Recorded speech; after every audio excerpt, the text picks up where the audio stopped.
And this is the Underground. Dabu 7. We're back. Yep, for another one. Much love, Lowrider. See you out there right at the gate. Let me get a mic check. I think I seen a 5x5 out there. Let me get another read though. Make sure we're good. Good to see everyone, and thank you for that feedback. Yeah, as always, lots to cover. Try to get it in here within the next couple hours. So much love. Shout outs to everybody that's here, that always joins. All the pure bloods. Good to see everybody tonight. And hopefully everything flows smooth.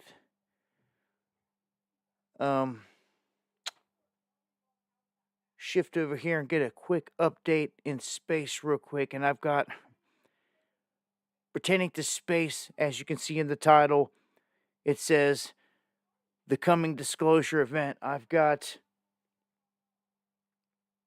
information that I'm going to share with you guys here. Some updates from Mr. Greer. You guys know how I feel about all of that, but I want to play some of that because they're saying within the next 72 hours, what's less than that now, there's going to be the beginning of all this. So, maybe somewhere around the 17th, we're looking at this all happening, but we're going to look at that and a lot of other details into that. But Comet Atlas that I was talking about the other day, it can now be viewed on the western horizon, and it's going to be similar to something just like you're seeing right here in this shot. This thing survived perihelion, and as you can see, it's about right there, right now, in that animation. About right there is where it's at. And it survived. You should be able to see this for those that like to check things like this out. You should be able to see this in the sky if you go looking. All right. Let's shift up here to this bit of news here on the EVs, because I think it's okay to have it as an option, if you will, but I don't think that it's feasible for everything that we see going on out there.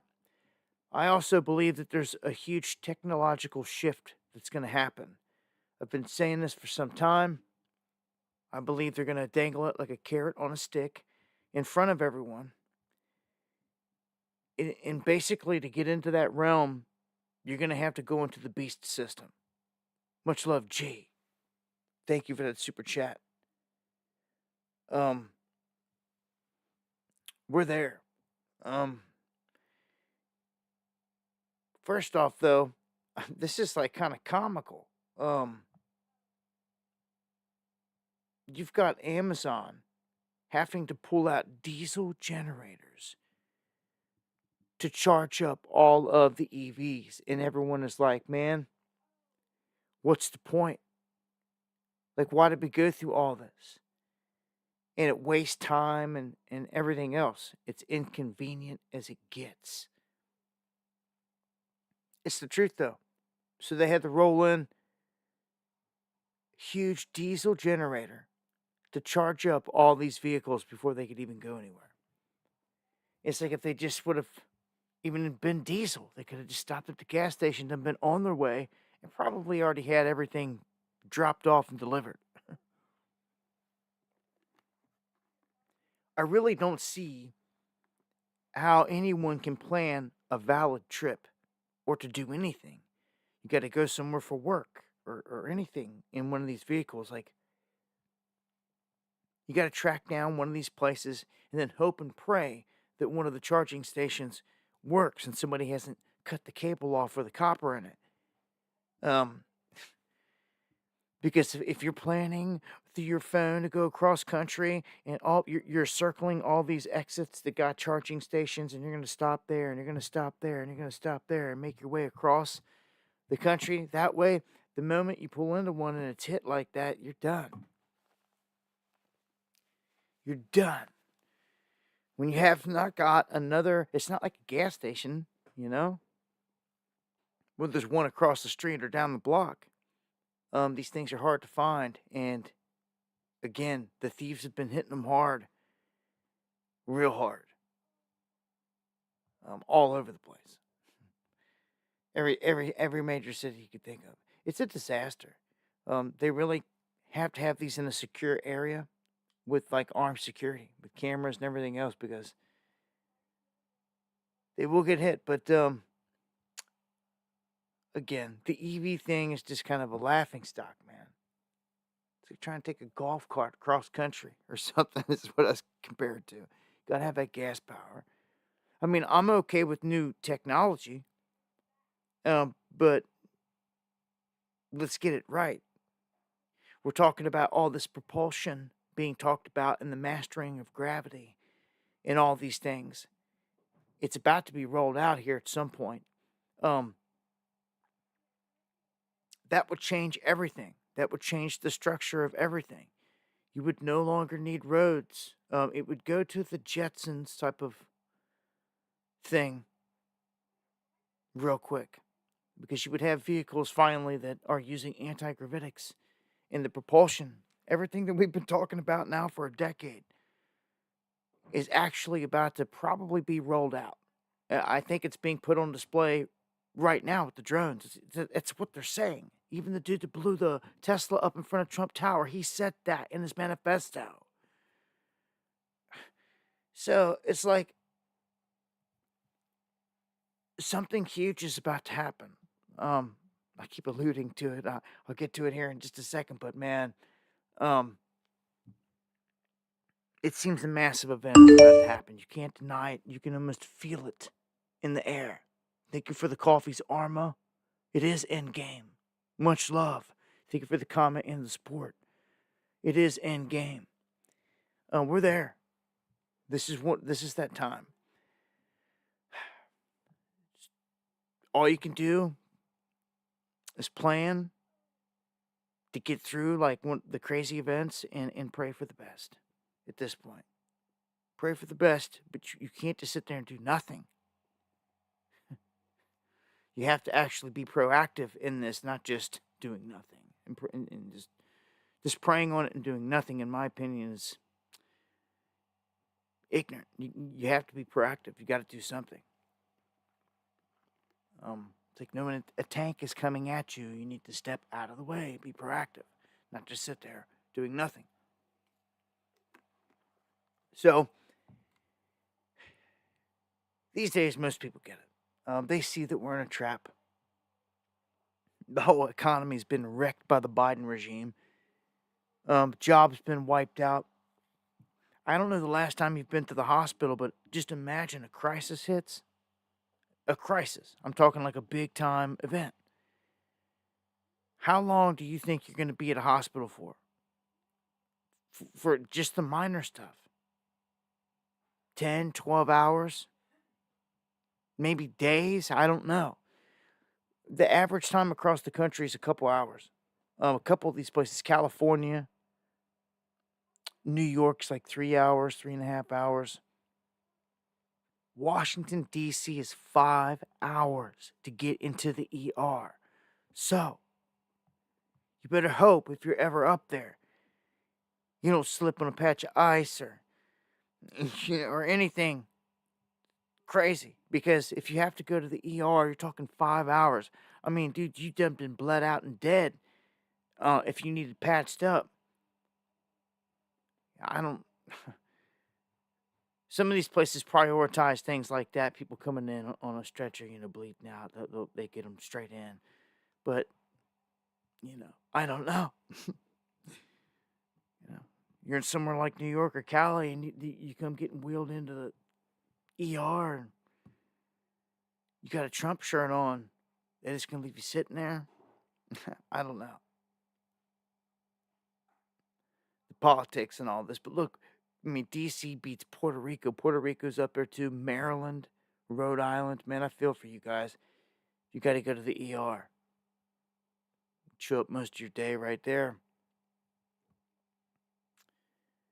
In terms of insurance, we had that shooting where Luigi had shot the guy and all that and all the crazy stuff that is attached to it. But I wanted to show you that United Health, and we tore into United Health, their history, everything that they're doing. Well, look, they got the lion's share of all the business out there. So they are the biggest conglomerate out there. United Health Group. So, and under Biden, producer prices have rose at triple the rate that they did under Trump. So you can just look at the graph and you can see that as soon as he got in there, everything went through the roof where it peaked out. Now, it came back down, but then it rebounded. And we're at about where we were at the height of the Trump administration. But man, there was a massive surge. They were trying to hide all this data. And they were getting away with it. They got away with it for 4 years.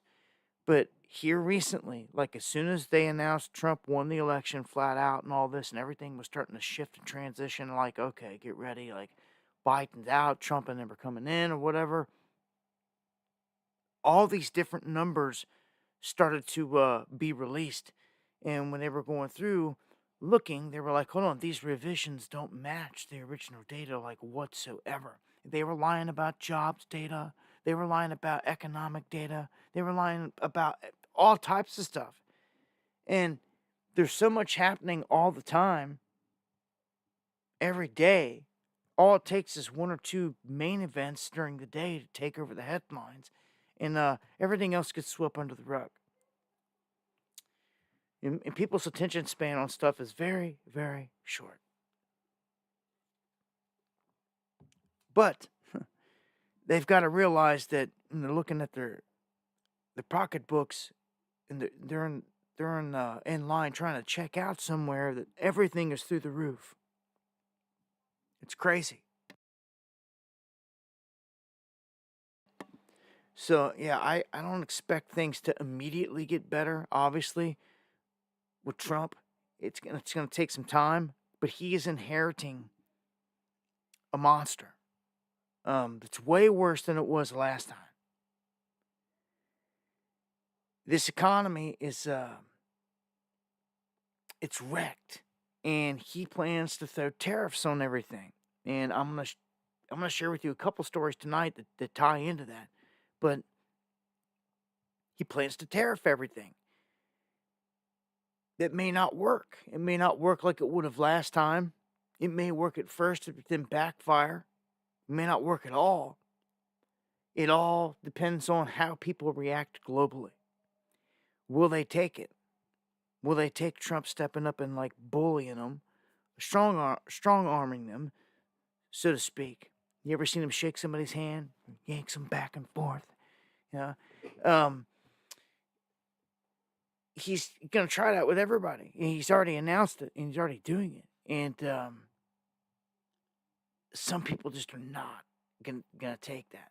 Yeah, I'm going to get to that low rider. I'm going to cover that, my brother. Get that here in just a second.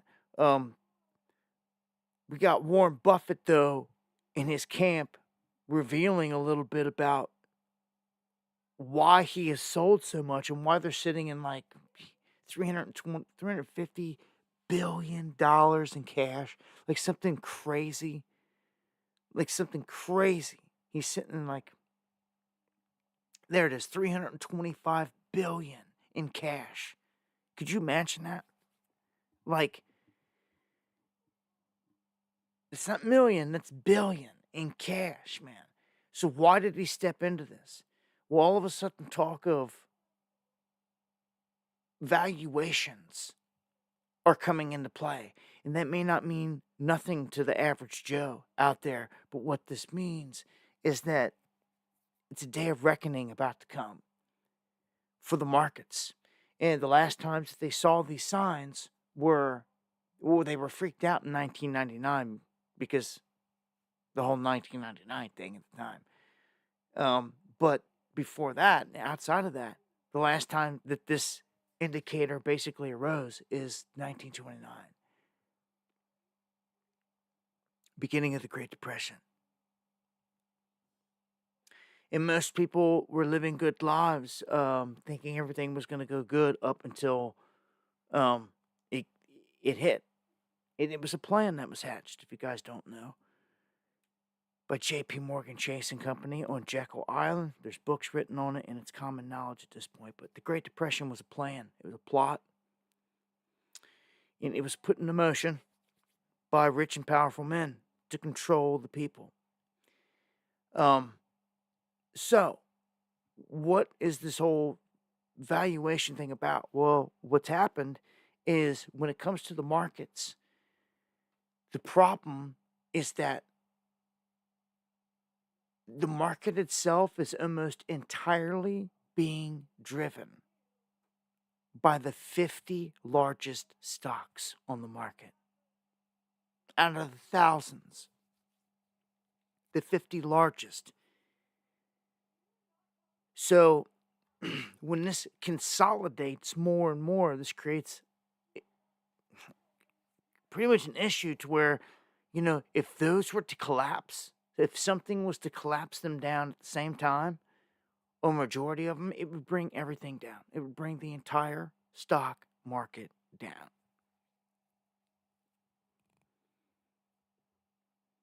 I mean, people's got 401ks out there and like, oh, I got some Tesla stock, and oh, I've got some Apple stock, and I've got, right? We think, that's, well, they know this, and I told you this. If you're criminals at the highest levels around the world right now, and you want to steal everyone's money, all their savings, it is sitting in their 401ks, and all you got to do is control a majority of the shares of the stocks that they're in, and you can dump them, and you can leave them holding the bag. It will put them in a depression, and you will have robbed them blind just that quick. It would probably be one of the greatest transfers of wealth that's ever happened. In the digital era, for sure. And it would only be possible because of it. This way. So, I'm telling you right now, when some of the world's richest men and power players like Warren Buffett are in, again, $325 billion in cash, almost more than you can even fathom, in cash, dude, something huge is about to happen. It doesn't take a rocket scientist to figure this out and to know this. Okay, so they're also citing this issue with all these stocks. So I'm telling you, if something happens with some of the biggest, just like the top 10, who knows what could happen. Just saying. Just throwing it out there. Something's going to bring it down. If it's not a cyber attack, it's what's going to be. If you get EMP'd in this country, it doesn't serve them too much justice. They can't pull this off because everything's fried. It's just a different animal. Well, maybe they can if they're in Cheyenne Mountain and but they got everything set up and they're still connected to everything. They could dump. Well, everyone else is in the dark. I suppose they could easily do that, yeah. So then, you survive an EMP and you go to look into your bank account and find that you have nothing anyway because the market's tanked and everyone's just going to accept it, just like they did the Great Depression, because they had no other choice. They were left with nothing. They took the farm, They took everything, right? That farm should have been yours, though. It should be where you're at right now. It's a place that was stolen from you because it would have been eventually passed down to you or your parents, whatever. What they took from all of our grandparents, great grandparents, through the Great Depression. They stole everything that was to be handed down to all of us. And their seeds have it now. Their evil seeds control all of it, have all this wealth, all this power. And the reality is, we're owed what we were stolen, what was stolen from us, We're owed that back in a court of law, righteously. So to me, if, you were to arrest all the heads of these banks and just take all the money that's in them and break it up and start giving everybody their fair share back, that's okay with me. You're going to find these guys are guilty of crime after crime after crime after crime. You can start with J.P. Diamond or Jamie Dimon of J.P. Morgan Chase anyway at the top. They've been busted manipulating precious metals, man, more than a half a dozen times over the years. I've reported on it. It's all one big game. And in that game, they want everyone getting on digital assets. I've been telling you about this. I've been warning about it since 2017, about the Beast blockchain, where they're going to try to take this. Now, the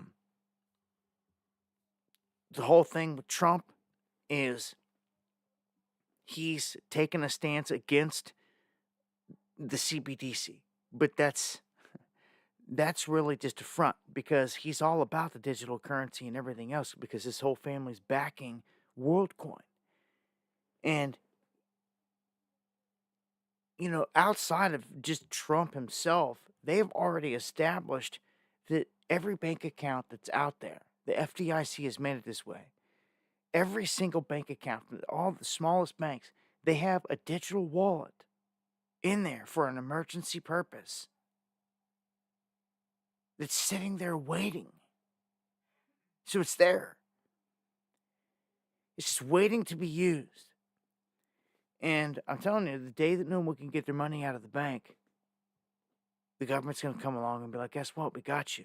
Just download this little app. And we got you. And that's where a CBDC, it's a digital dollar. It doesn't matter what you want to call it. It's a digital dollar. And when they can start to replace the currency like that, they'll do it in a heartbeat. That's one of their dreams. It's one of their main goals. So it's just going to take a cyber attack event, holding people's money hostage in the banks or something like that. At the same time, they're going to steal all your money out of your 401k. I just told you. One huge event. It's going to rock it. It's going to reset everything. They've told you this. It's part of the rules of the game. They've telegraphed it.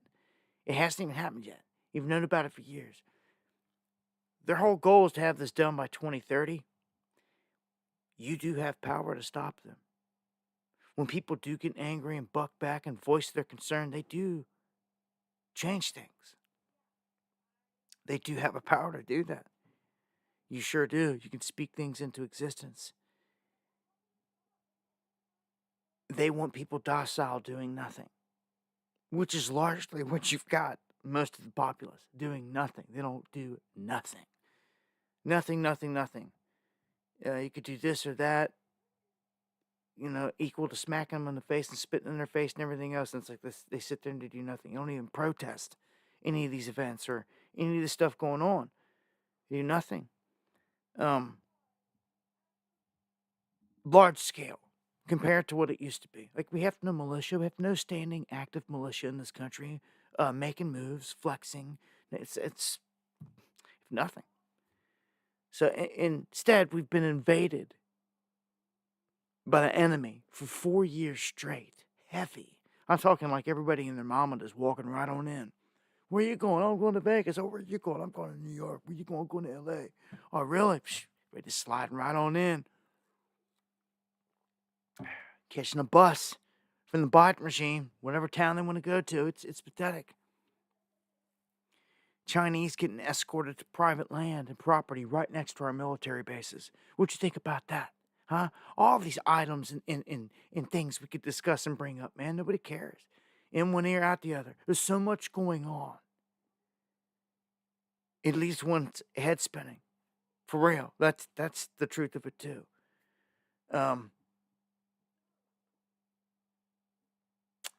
Crazy times, man. We've got big events coming. Can't you feel it in the air, man? I don't care what it is. Something huge is like coming. And you can feel it, you can feel it, you can feel it. We're there. We always knew it was gonna come down to this window. Here we are. Days within the week of the inauguration. Yeah, I know, Jenna. Wow. Crazy time here. Keep pushing here. LA County saying that the fires that are still ongoing there and highly suspicious, ton of red flags, get the military stopping people from going inside their homes. It's nowhere near the fire. Super suspect stuff going down. They're predicting the economic damage between $250 billion and $275 billion. And that would surpass the $200 billion from Hurricane Katrina. And it would make it the costliest natural disaster in history.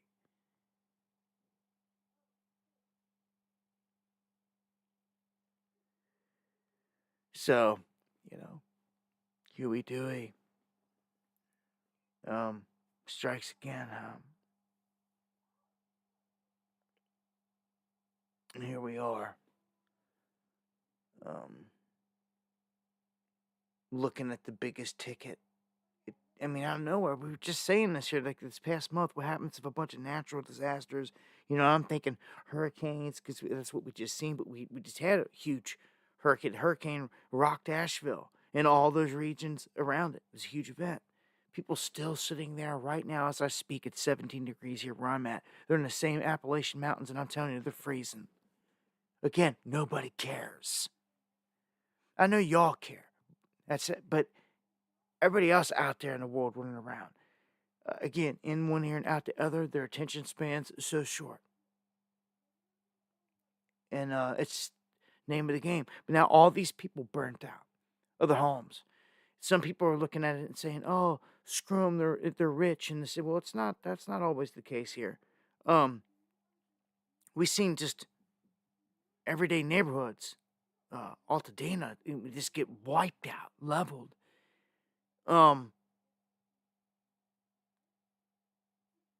Again, I could talk in circles on all the suspicious stuff connected to it, but it feels like an attack. Just sitting there looking at it. It all just feels like an attack. And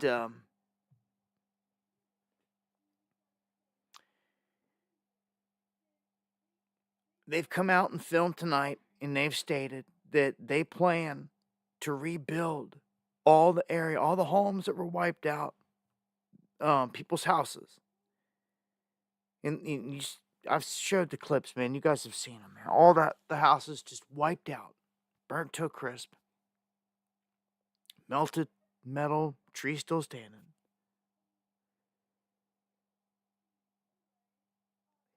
They announced a plan to start putting in apartment complexes.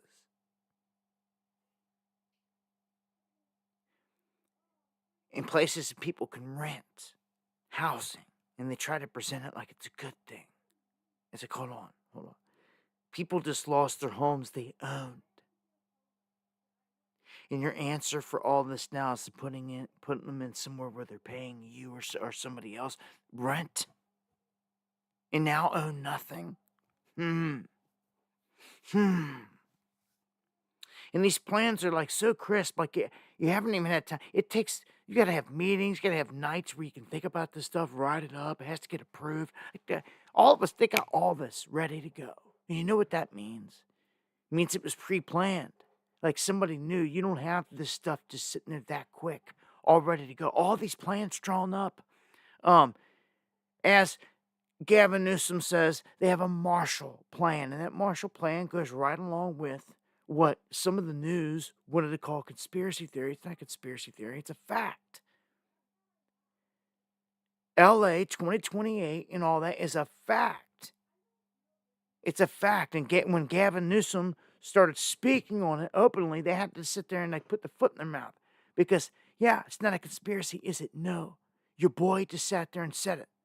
The plan is to redo the whole place like a phoenix rising from the ashes and make it LA 2.0, the story of the city that knows how to overcome all, and just talking all this crap. He exposed that this is the plan. They have a full-fledged plan of putting skyscrapers up, other buildings, and all this stuff in all these areas that have been wiped out to make it more vibrant. And it goes right along with the whole smart LA thing where it's all going to be that. You know it is. You know it is. I mean, it's not a secret at this point. He said it flat out. So this is disgusting. As far as I could tell, from afar, someone seeing this, man, they just came in and wiped you out. And like what, took everything? Yeah, that's like a military tactic move. And some know it. You could see it in Mel Gibson when he was doing all these interviews. He's livid, but trying to keep it, under the lid there, trying to keep it cool, while still stating factual stuff. But he said it, and a lot of others said it, that this is something that someone did on purpose. Okay? So, whatever the details connected to that may be, that's a pretty big thing. That means that it was an organized event, large scale, to get what you're seeing, the outcome that you're seeing. Who benefits from this? Do you know what an investigator says? The very first thing he says, who benefits from all this? It seems Gavin Newsom and the bunch and all of them that already have this plan, again, lightning drawn up, ready to go, they're the ones that benefit from it. So you know what that means? 99% of the time, that's the culprits. In an investigation, I don't care who it is. So, just saying, what's next for it? I just told you, they're promising LA 2.0 is going to rebuild this whole place. Yeah, the 6,800 structures that have been wiped out like a record, like insane.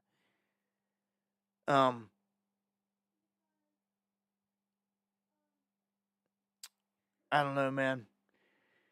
It's sad. I pray for all the people that lost something in this. So many different aspects to this. Yeah, there were arsonists out there. Arsonists have been busted. 3 of them arrested. Some other guys were arrested also. They were up on the mountain, on one of these mountains where they thought that it started, and these guys come running off the mountain, and everyone thought for sure that those guys were guilty. But it ends up not being the case. Everything's not always what it seems. Those guys were up there meditating, and they started to smell smoke and all this other stuff, and then they realized that there was fires encroaching, and they started to get out of there. And there was no other evidence or whatsoever, and they're all pissed off, and they don't, like, everything's checking out that, like, their story's legit. They were up there meditating. They were not the arsonists that started the fires. But these other people, there's been a lot of people that are on camera, like, just throwing gasoline on the side of the road, like, and, other people getting arrested by citizens and taken down. for trying to start these fires. I've seen a homeless dude in high winds sitting there trying to start a fire. I mean, it's I've seen a lot of different stuff. So there's a lot of different ways. It's not hard to start a fire in these conditions, man. It's not. But there's an illusion happening here. Do you understand? There is an illusion happening here. Yes, there is wildfire happening, right? You can see it. It's sparking, right? You can see the footage. You can see it from space. You can see it from afar. Yes, there's a huge, massive wildfire that's billowing that they're fighting. But what's crazy is that these neighborhoods, all the trees around them are there.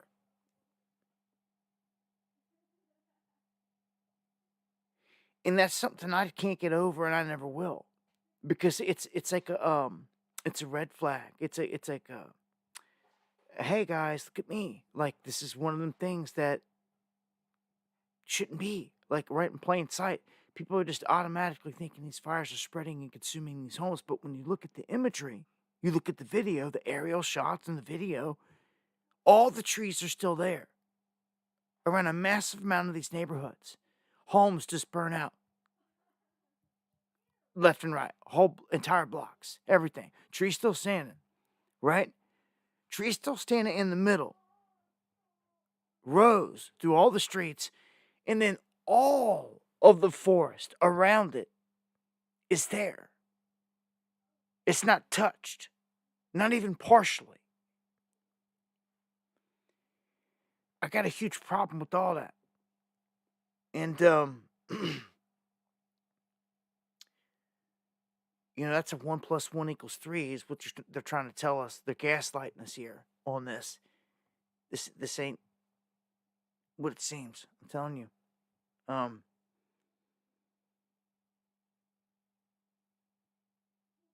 You won't see footage of a fire coming into one of these neighborhoods like that, because there is none. Because there is none. The trees are still standing there untouched. Unlike the other footage, don't get me wrong, you're seeing footage. That's the illusion. There is a forest fire going on, but people are just equating that to everything. Remember on the last stream, what did I show you? We showed a home in Brentwood that they just went to on the chopper, and they zoomed in. I mean, go back and watch the video. It's the exact same thing. Every single bit of greenery around it was green and not touched. There was nothing, not a single bush was on fire. None of the trees, and there was a lot all around this home. None of it was on fire, but the home was going up in flames. That right there is what I'm talking about. How did it get on fire? How did the fire get to it? Oh, well, there was a forest fire, Dapu, and the flames go with the green. Shut up. No, it wasn't. Go back and look. And people don't.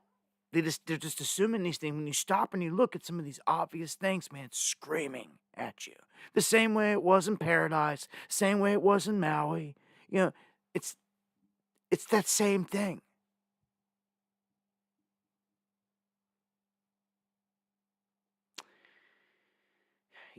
Again, it doesn't, with these winds, I think the winds are overlooked. The winds are a main factor, and they can whip the winds up, and they can control them. They can steer them.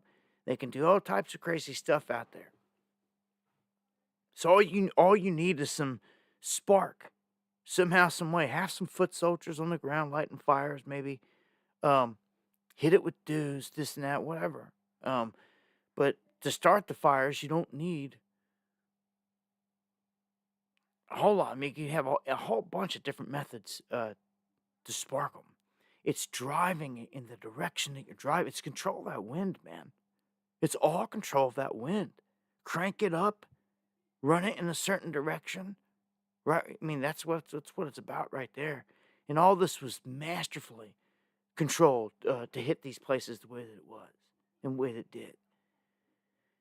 In the mix of it, though, you're going to have thievery. You're going to have people trying to take advantage of this. looters, burglars. Here's a look at the mug shots of a bunch of them. You know, some people out there lose their lives trying to do this. They think that it's their time to go run up in a mansion and get all the stuff, and they don't ever make it out alive. And today, we had the return of strong winds, so this isn't over, you know? This is well over 40,000 acres it's consumed. These gusts are getting up to 70, 75 mile an hour. And dry air, everything's still at risk. And thank you, Lakeville, for all the memberships that you just dropped. And for everyone that got them, welcome to the underground. Much love. So this can continue. There's red flag warnings all up and down this region, right here. So extreme fire danger in PDS, particularly dangerous situation. That's what they call it, PDS. You can see right here. Look at all this, man. All these regions: San Luis Obispo, down to Santa Barbara, Thousand Oaks, Pasadena, Acton.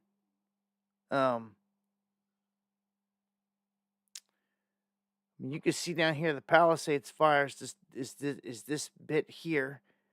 Eaton fire was here, and the other fire here. Which one was this? Is it the campfire that took place? That's a large area under threat, man. They can still get burned up. I mean, that's a huge area that they're circling in these two spots. So, man,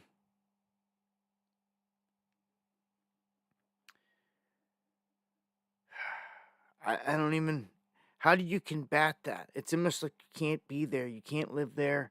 You have to find a way to prove they're doing it. You have to find the stuff that's helping them to manipulate the weather and everything else, and you have to stop that. You have to stop the weapon, or else they're going to keep using it. You know, same madness that drives hurricanes and steers them and fuels them, as we've caught them and shown. That does tornadoes, that does drop rain bombs and all the flooding, and that drives wind. It controls high and low pressure systems, which can manipulate the jet stream. And let me say this as well. Guys, we are about to get rocked with the coldest air that any of you have ever seen in a long time. It is about to come down here in the next 3 days. If you've not checked the weather recently, I suggest you do it, okay? Because this is a life or death thing. This is really a life or death thing. You may only get this once every decade or so, like this bad. You've got to be prepared for what's coming. You're talking negative up into most of the United States, and man, it's going to be in the single digits all the way down to where I'm at in the Appalachian Eastern Kentucky. Okay, it's 17 here now. And let me tell you something. I still have not been able to get my car down off the mountain since the last ice storm. When was it? A week or so more to go, whenever it was? 9 days. Yeah, so you definitely want to be checking in on this one. I don't think it's going to be dropping the ice and the snow that the last system did. Thank God. But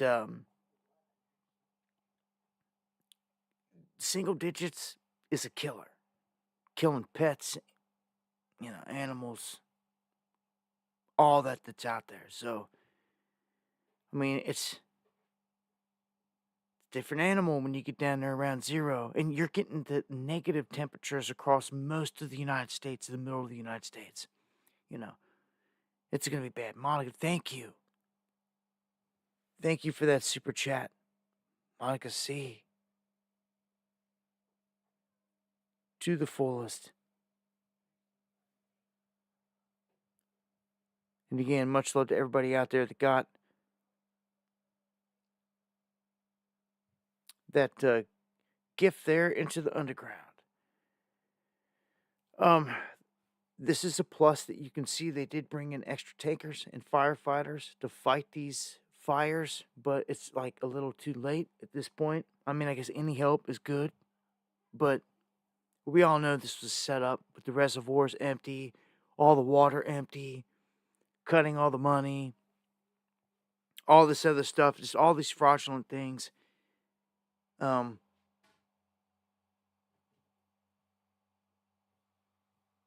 Yeah. I don't know. It's not over. It's not over. By no means. And we're finding out that California regulators halted Palisades fire prevention projects because they wanted to save a shrub. And come to find out, the shrub hasn't been seen in decades. Or something they're saying. It's crazy. Just it adds to the madness, the craziness of everything going on with this. And this isn't good. I just told you how their plan immediately is to put apartment complexes in the Altadena area and region. So people that lost their homes and lost everything, the answer is, oh, come and move into these apartments now and pay rent. That's what it does. And look at this. Immediately, Los Angeles landlords hike the rent as much as 124% on all these different places. So people obviously just lost everything. They're looking for a place to stay in the meantime. What do? They go and jack it up like this through the roof. So you talk about a rough situation for people whose insurance just got denied and all these other crazy stories that we saw in mass. This happened to like mass people. It's a setup. This is too much. All this is too much. It's too much evidence. I mean, we've got a stack of it. You could take it to court and you could burn them.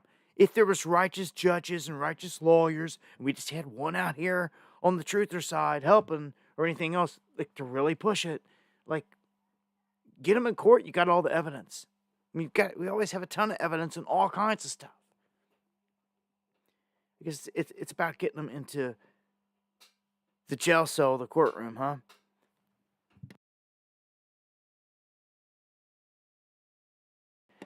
So I'm going to shift this up here. With everything that's going on, all the homes being attacked, we know that a lot of stars have had their homes hit. And there's been talk of, all the pedo rings, people that may have been involved, evidence getting destroyed. As I said before, this is a multifaceted event. It's possible. And no doubt somewhere in the mix it probably has happened to some degree. People bringing up the tunnels underneath these houses. Yes, they're real and they've been there for years and we've known it. And it's been known. Tunnels between a lot of these famous people's houses, all the stars in Hollywood Hills. There's the main tunnels that come down out of the Playboy Mansion, and they run in all these different mansions underground. It's been known. And they tried to always say it was all for them to escape paparazzi and this and that, but they're saying now that no, it was for human trafficking of and all this other stuff. So here the feds are spotted in LA, in the LAPD, hounding Ben Affleck. The feds come and visit his home, And he's having like this conversation with them, like going on and on. I mean, they done went to his house. They're pressing him. And he's getting pressed because, look, man, I told you. It's obvious. Some of these things are rather obvious. You seen what happened. All of a sudden, P. Diddy gets hit, and what happens? This beautiful thing, him and J-Lo, married and together and all this, rips apart. She's frantic all of a sudden. She goes into a stadium and pleads for everybody to back Kamala. She's crying, looking into the camera the whole time. Because she knows her life, if Trump gets in there, she is done. And you see P. Diddy's done. It doesn't even matter. Trump didn't even need to be in there. Like, it's like they're taking people down. You know, this thing is cannibalistic. They will eat their own kind. They will throw them under the bus. Especially if they're not sacrificing. They get too big for the britches, like P. Diddy. Get out of line. Get out of control with it. And they'll use these men and then do away with them. You know, similar to like an Epstein. You don't think Ben Affleck doesn't know something? Sure he does. He's just tied into Hollywood deep. He's been to his own occult parties and Bohemian Groves and all these other rituals. Sure. So they're pressing him. But I'm telling you, they're pressing him hard on J-Lo. Because J-Lo was there in the prime height of where a lot of these lawsuits are coming from against P. Diddy. All these people saying they were getting raped and all this other stuff. Those time frames are coming from a time frame when she was with him. And she was placed at a lot of these parties. And I even shared an image over on X that showed proof of all of them.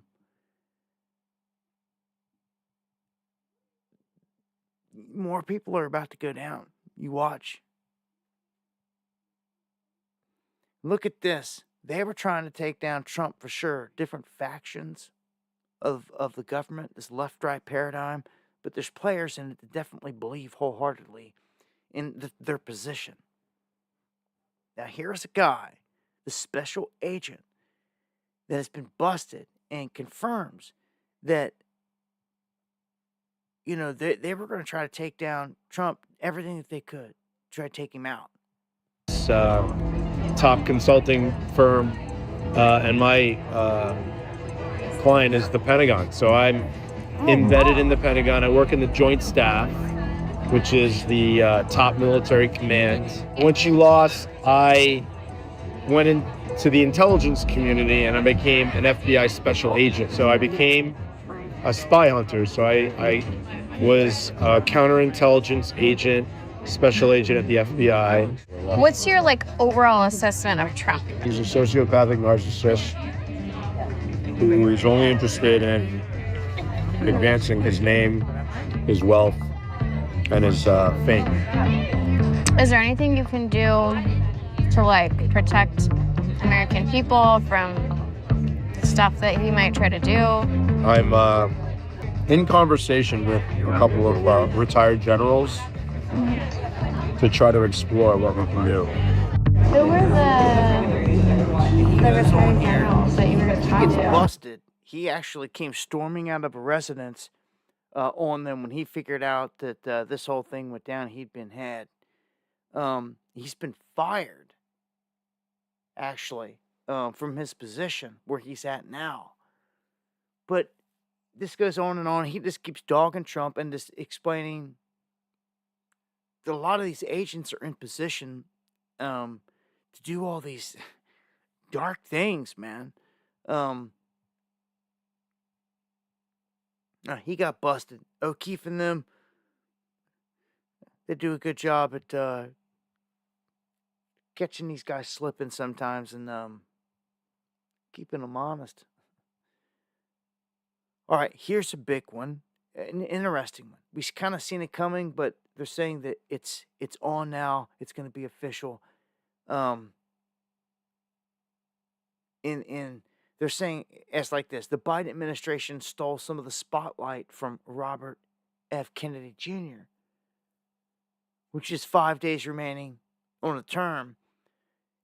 It says through the Food and Drug Administration, the Biden-Harris team took the initiative to ban the cancer-causing artificial food coloring red number 3. It's commonly found in all kinds of processed toxic foods, including candy, chips, soda, even cold medicine. As the OBS cuts out and back in. Anyhow, this is huge. To cut all this poison out, let me get a mic check back real quick. Thank you, Wayne. That was quick. To get all this poison out of the supply is key. I don't know how much further to go, but and thank you for all the feedback there, you guys. Yeah, just refresh. Looky who resurfaces from the swamp. Turncoat Mike Pence. And he's urging Senate to block the confirmation on RFK Jr. So, I mean, he must like relish this role of being like the bad guy or being like the, switch to the dark side and like the turncoat. I mean, every time you see his name mentioned, turncoat's in the title, it seems. A lot of people saying that he should have never certified the election, all this other crap that it all started there. But yeah, I don't like him. I've never trusted him. I think he's garbage. In personal opinion. I don't trust any of these politicians, man. So Biden issues an executive order for building AI on federal land. So they're taking this serious. And they're looking to push this through with big, huge AI centers. And they're going to do it on their federal land and federal property. They can surround it with fencing, military, whatever else, keep it secure. But this is going to be like their brainchild. All these AI data centers are key. And Elon Musk said he's taking a huge step and he's building a massive, huge hub in Memphis, outside of Memphis, somewhere in that region in Tennessee. So these AI data centers, they're going to be massive. And even though it's AI and there's all that talk, I would have to say that to keep up the maintenance in all these places, it's going to take humans. So there's going to be human jobs there.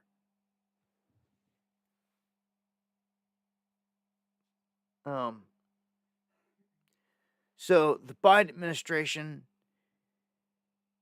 just making all these moves right before they go out the door. And here's one right here. An 11th hour plan to ban cigarettes. Okay? They took a significant new step today that would effectively ban cigarettes that are currently on the market in favor of those with lower levels of nicotine. JT, thank you for the coffees. No, I appreciate it. God bless, man. Thank you for the support. Let me turn it down.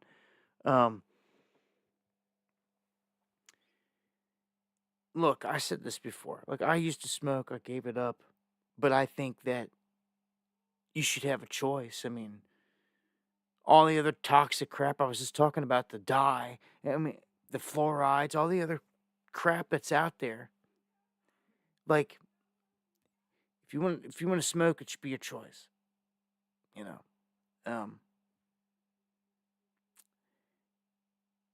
To ban it, they're not banning it outright, right? Well, they were with menthol. That's what they were trying to do. That's where this whole thing started. They were trying to outright do away with menthol, like just forever, like obliterate it. And now they're basically doing away with all cigarettes in their current form, and they're going to make them lighter.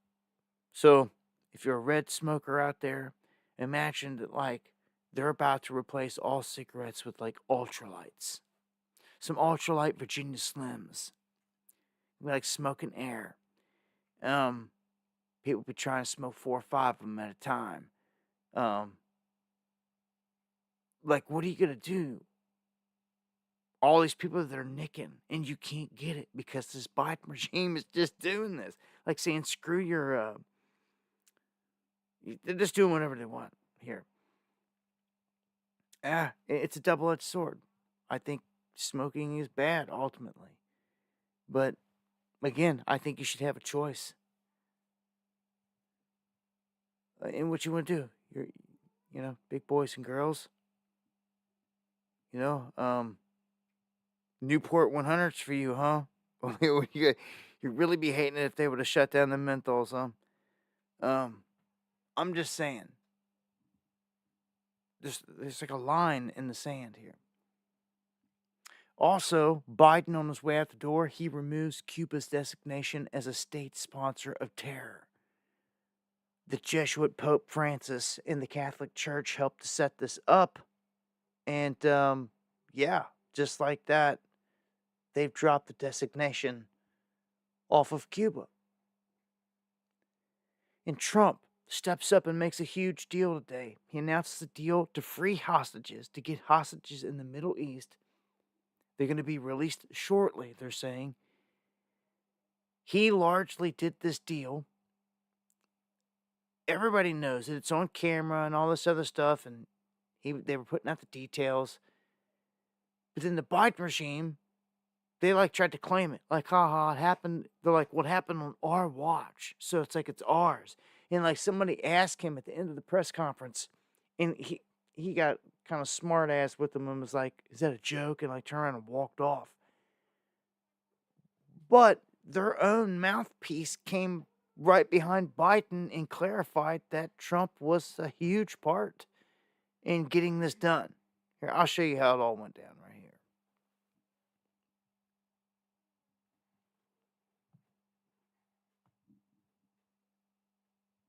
Thank you. Who gets credit for this, Mr. President, you or Trump? Is that a joke? Oh, thank you. What just happened there? Thank you, Heidi. God bless. Thank you for the coffees. I was trying to adjust the volume there, and that came through. If you guys heard that, let me play that again. I got another clip here where the guy's going to... Thank you. Who gets credit for this, Mr. President, you or Trump? Is that a joke? Oh, thank you.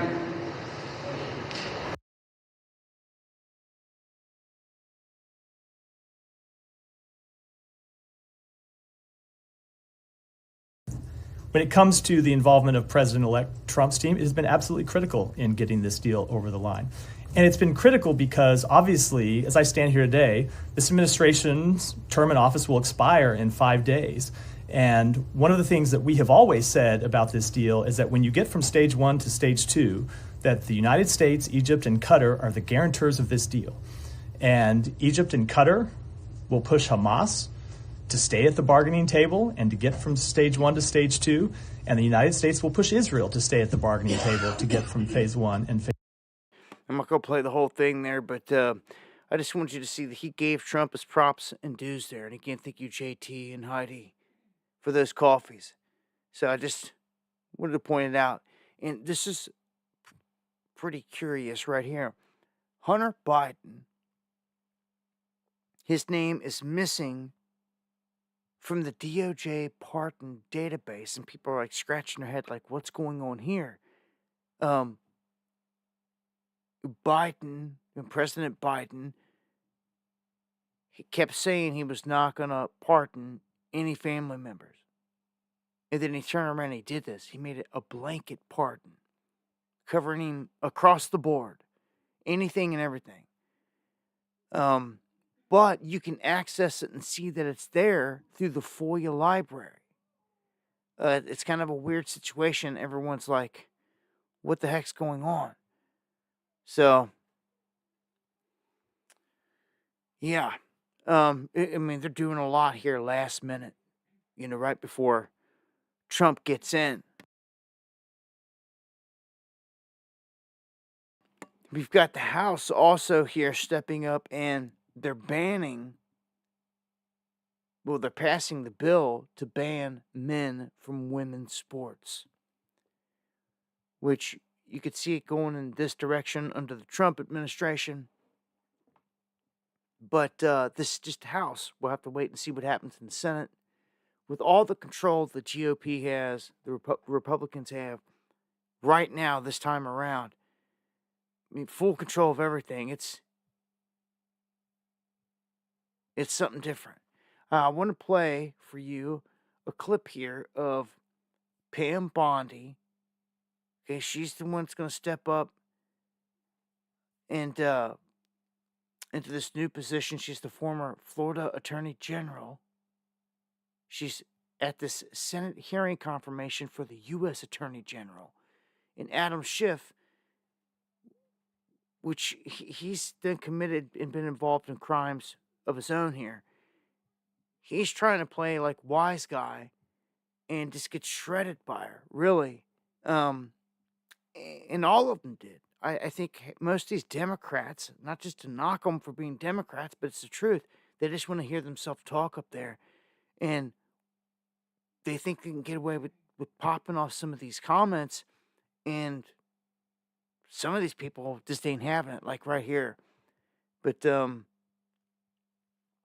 going to hear more about these people in these positions, because that's who's going to be filling them from here on out. You're going to hear more about people like Pam Bondi. Will it be your advice to the president? No, Mr. President, I need to go over them on a case-by-case basis. Do not issue blanket pardons. Will that be your advice to the president? Senator, I have not looked at any of those files. If confirmed, I will look at the files and for the pardons, as well will as you the be able to ongoing review investigation. hundreds of cases on day one? I will look at every file I am asked to look at. Of course you won't. So will you advise the president? Can I answer the question? Well, my question I is, would have plenty of staff. You said, of course you want. You'll be able to review Listen, hundreds I'm of not going to cases on the first day? mislead this body, nor you. All right, let me ask another question. You don't want to answer that. Let me ask You another were question. censured by It will Congress, also- Senator, for it will comments just also- like this that it are will so reckless. also- Yeah, and I mean, he needs checked. I mean, for someone to sit there and assert things like he just did, this dude's so crooked. I can't stand that guy at all. But yeah, that's just a little bit of what's going on in these hearings. And you may have heard Pete Hegseth. He is supposed to be getting confirmed as well. There's a lot of talk surrounding him. These are people that you're going to hear a whole lot more of from here. But look at this. Hegseth is vowed to reinstate troops that were fired over the jab with back pay and an apology. All right, this is what's about to happen, man. How many other patriots, how many other people of conscience? We haven't even talked about COVID and the tens of thousands of service members who were kicked out because of an experimental vaccine. In President Trump's Defense Department, they will be apologized to. They will be reinstituted with pay and rank. Things like focusing on extremism, Senator, have created a climate inside our ranks that feel political when it hasn't ever been political. Those are the types of things that are going to change. And Senator Sullivan, you mentioned that study. After a whole study was... All right, so you see he said it right there, where he said that there's going to be an apology. And he heard it from his own mouth. This is what he plans to do. Can you imagine all the troops that went AWOL or whatever bad stuff has happened to them since lockdowns? Can you imagine how many lives have been shattered? This is a bit of a redemption. I mean, in so many different ways, even though it's left-right paradigm. But you've got all these people that from J6 that would be sitting in there forever if Trump wasn't getting in there. Some still will, but that's a look there at him, and I'll show a little bit of the interaction here with him and Elizabeth Warren. Again, another one I cannot stand, and they just talk, and like he kind of shut her down here, and just kind of laughed about it, but. They retire. Generals should be banned from working for the defense industry for 10 years. You and I agree on the corrosive effects of the revolving door between the Pentagon and defense contractors. It's something I would have liked to talk to you about if you'd come and been willing to visit with me. But the question I have for you on this is, will you put your money where your mouth is and agree that when you leave this job, you will not work for the defense industry for 10 years? Senator, it's not even a question I've thought about because it's not about one it right that, now.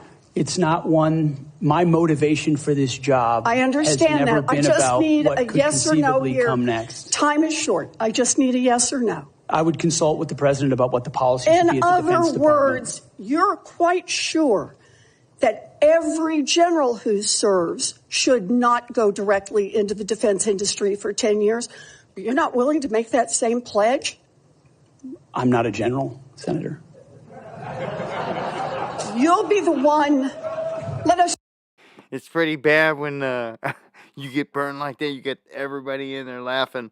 I mean, I can't stand her. Anyhow, this is a huge one. Donald Trump is announcing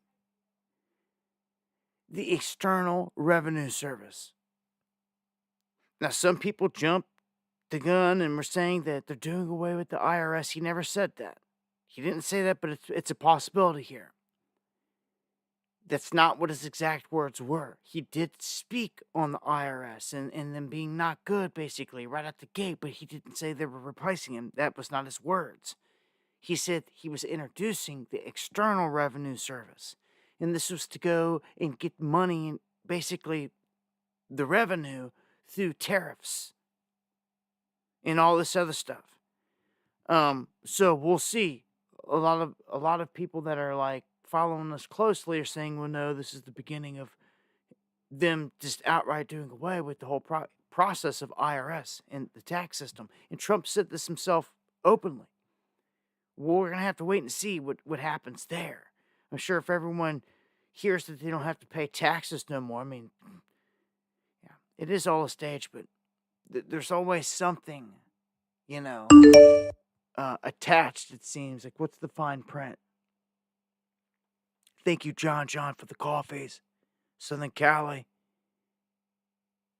In the house. Hey, much love, man.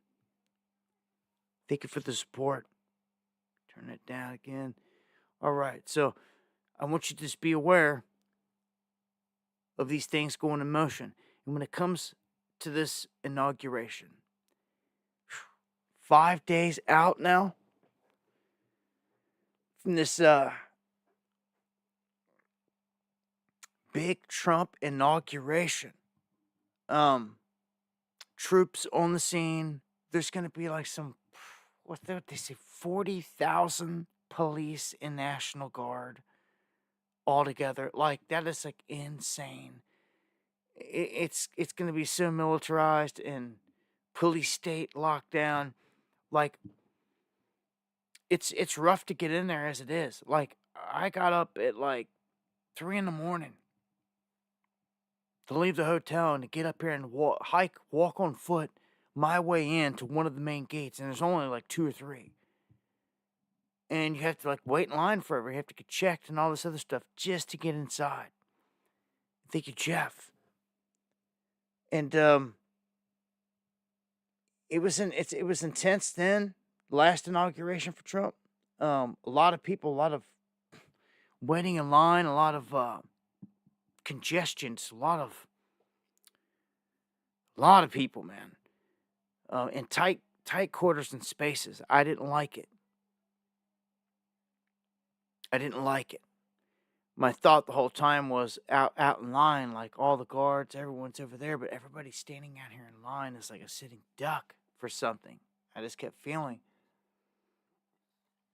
And I was like, you know what? I'm doubling back.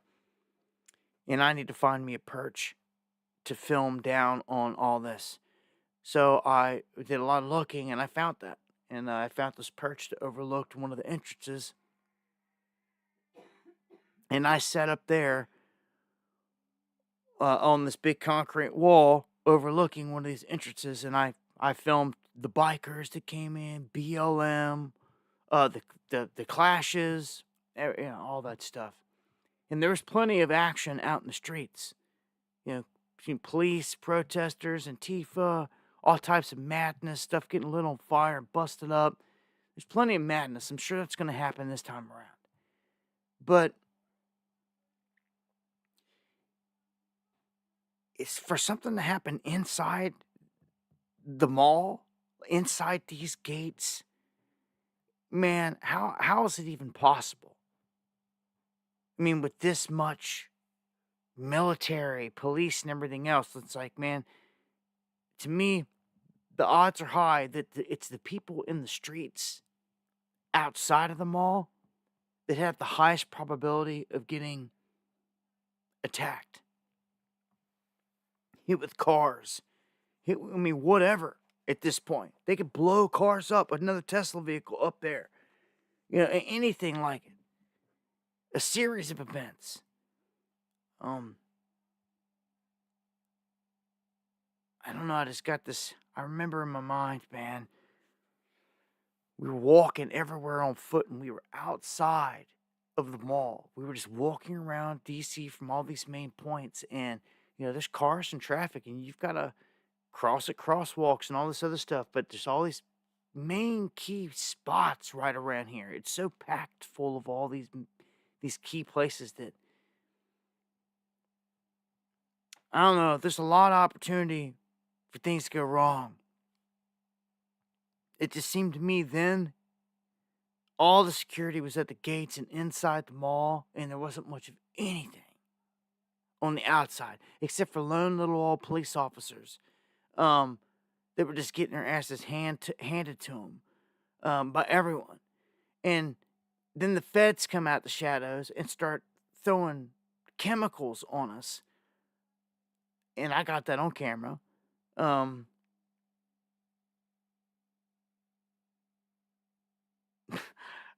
That I'm just having flashbacks, man, of last time and just thinking like, where are they going to take this time? And I hope it's not what we've seen of people getting run over and stupid stuff like that. Why wouldn't they? I mean, it's one of them environments it's in their playground. It's in DC.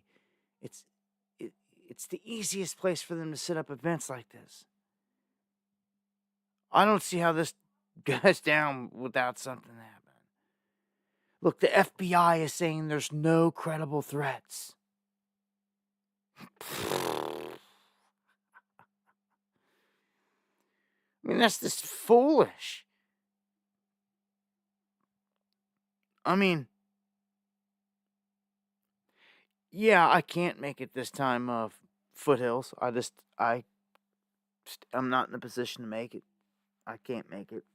Don't have the means to even get there and pull off the whole thing, and it's stars didn't align for this one. So I will be watching from afar, and I'll be checking in on some other streamers that'll probably be up there. If there is anything popping off, we'll get to it and be on top of it, though. FBI, at the same time, same FBI just said there's no credible threats ahead of inauguration. Same one. They're warning of a new New Orleans style type of vehicle ramming attack done by copycat terrorists or other cells of ISIL or ISIS, however they want to paint this, the boogeymen. They're warning of it. So they just told you there's no threats, there's no nothing. With this turn the page, what do we have? Them doing exactly what they said was not going down. They said there's no threat. Turn the page. Oh, yeah, there's threats. Everybody might get ran over again. Like which is it? Like, ugh. They're loving this. The sow all these seeds of confusion right now. Man, I don't trust none of it. None of them. And look, when Big Mike's skipping everything, man, think something crazy might be going down? I don't know. Well, Christopher Wray, the leader of the FBI, is doing a mic drop type of moment here, and it's scary. I'm gonna be honest with you. This is one of the scarier aspects right here. Because I feel like we've been had. I feel like we're done. Like the enemy's here. They've infiltrated. They're all over. They're embedded. They're here. They're all over. Like once they show themselves, they got a 1,000,000-man army already here inside. It's not a conspiracy. They're here and right up next to our bases. And you know this. We all know this.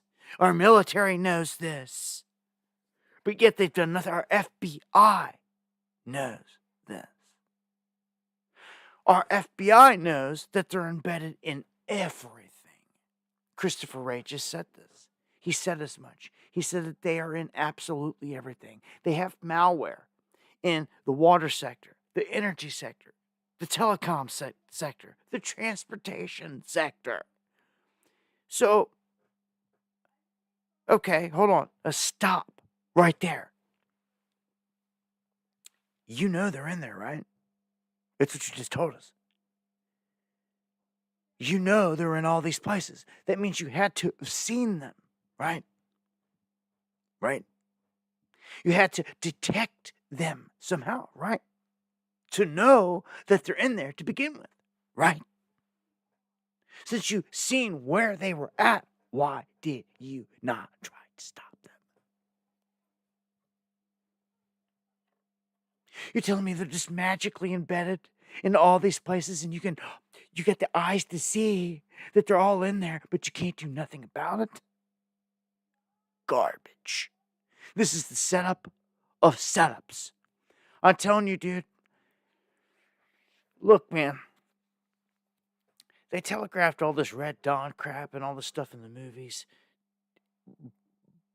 But if there's one country that is the main threat, frontline, soldier-wise, to be here, it's China. They don't need to jump out of planes. They walked right across the border, and they're camping out somewhere tonight, living cush and being taken care of. These guys are getting found with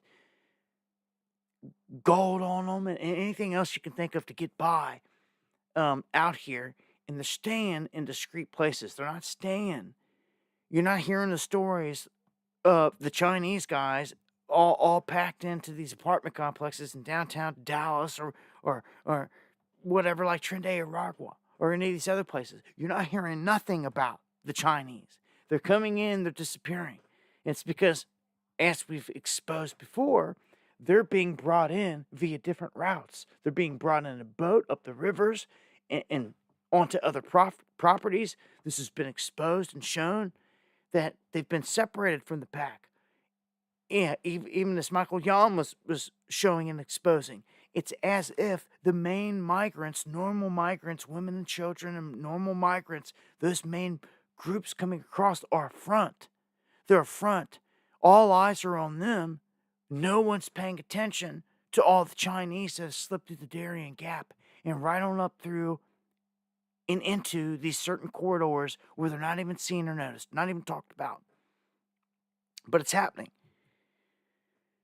Chinese are everywhere.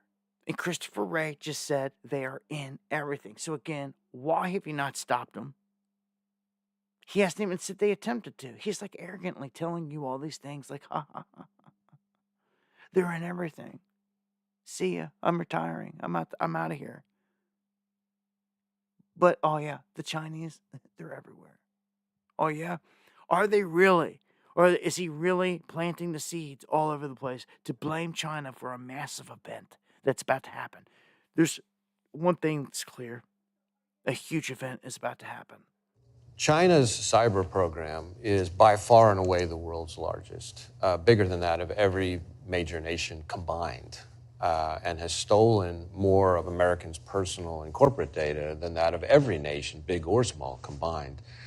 But even beyond the cyber theft, there's another part of the Chinese cyber threat that I think has not gotten the attention publicly that it, I think, desperately deserves, and that is Chinese government's pre-positioning on American civilian critical infrastructure to lie in wait on those networks, to be in a position to wreak havoc and can inflict real-world harm at a time and place of their choosing. The Chinese have...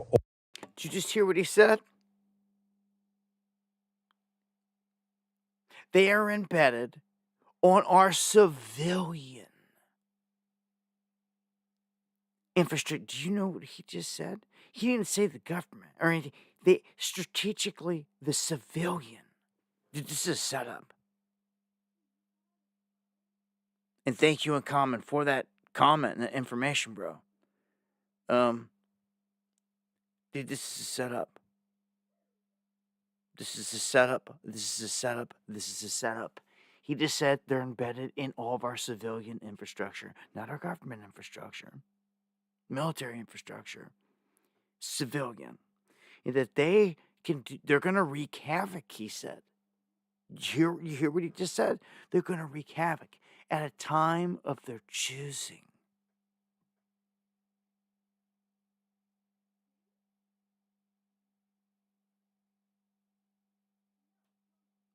Dude, this is it. We're done. Nobody's prepared.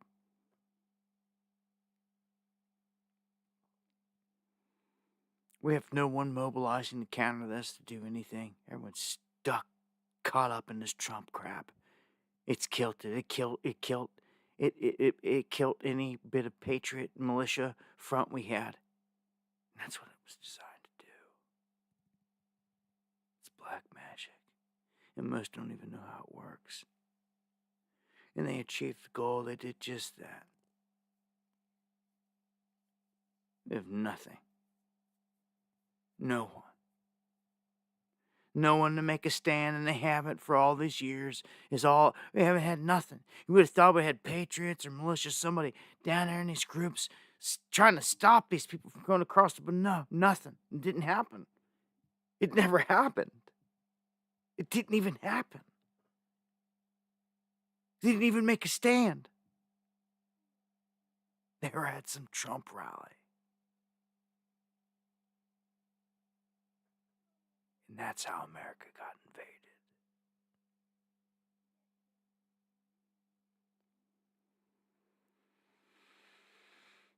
The Trojan horse is here. It's already here. It's in.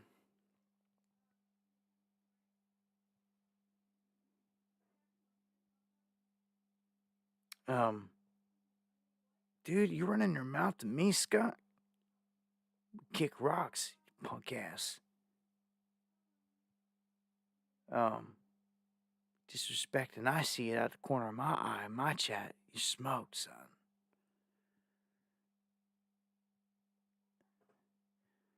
Ain't doing no damn drinking.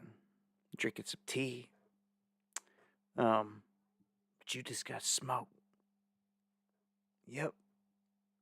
Here's another one. Anybody else wants to talk any crap, you can get smoked too. All right, then. So, that's what happens when Troll steps up talking. And I see it. Usually don't pay him no mind because somebody gets him, but that one slipped on by. And I said bye as I looked down and I seen the word bye. A comment said bye, Felicia. I said it as I seen it. That's the synchronicity. All right, so we're going to keep on going with them. This is a huge warning. Put out a video on it. When you get all these big warnings, it's like, which one trumps the other one? I mean, I just told you all this stuff about Christopher Wray, saying the Chinese are embedded everywhere. They're in the bushes outside your home. I mean, who knows where they're at, really? Well, look what China just did. Super suspect. They ordered DJI, the world's biggest drone maker, to stop their geofencing network, which means that this automatic no-fly zone for the drones that's been up this whole time, all that, because I've had a DJI drone, Phantom 3, it crashed last year at the last conference. But for all these years I've had it, all these places, Area 51s, to the ocean, to the mountains, to get all these different places, all the big cities, all these big events, the RNC, the inauguration, all these things. And they would not let me fly in a ton of these places. You can't even get off the ground. You can't even launch. They won't let you get this message that blah, blah, blah. And they shut you down. So I know from experience the power that they have to take your little aircraft down. So when I see all the big drones, all this new stuff that they seemingly can't do nothing about, or don't know nothing about, it's garbage. I know what they can do. So if I was to try to fly into near an airport or over a big inauguration or something like that, a big event, my drone would come down. It would go into an automatic land type of thing, and it would just start descending, going down toward the ground. Once there, it would never allow you to take flight inside that bubble. Okay? Now, that is a safety mechanism, apparently, so something crazy can't happen. Well, China just did away with it. You're telling me 1 week before Trump takes on this inauguration that they took down all the geofencing? Oh, they sure did. They just did it. This is huge. This means that anyone and everyone out there that has a drone, especially DJI, from any type, can fly it right into any of these areas. They now put the responsibility on the person flying the drone and out of their hands. It's like a big rug pull or FU or a ha-ha. Look what we just did. They took down all the defenses, meaning anyone laying in wait, maybe 1 million Chinese that have snuck in here. They can launch drones. See, all of them had one. That's 1 million freaking drones. They can launch wherever at the same time. Good luck stopping them. You ain't probably going to stop a single one. DC, you ain't got no air defense to stop anything like that. Look at these other drones flying around. They ain't doing nothing about it. Like, this is madness. This is like taking down all the airspace protection. Thank you, Dame. I appreciate it. This is... Why would the FAA have ever trusted them to begin with? So now they just update their network with the newest FAA guidance, and they expect you to follow it. That's it.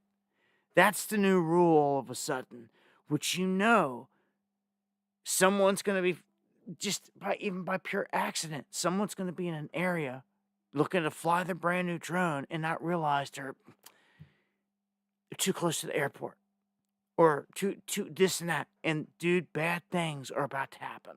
I'm telling you.